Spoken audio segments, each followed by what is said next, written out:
இந்த மண்ணோட பெண்கள் மேல திடீர்னு விஜய் அவர்களுக்கு அக்கறை வந்துருச்சு.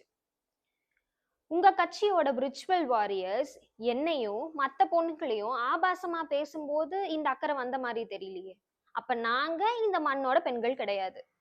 சரி, 25 வருஷம் உங்க வாழ்க்கைய பகிர்ந்துகிட்டாங்களே உங்க மனைவி, அவங்கள உங்க கட்சி தொண்டர்கள் ஆபாசமா பேசினாங்க. அப்ப கூட இந்த அக்கறை வந்த மாதிரி தெரியல.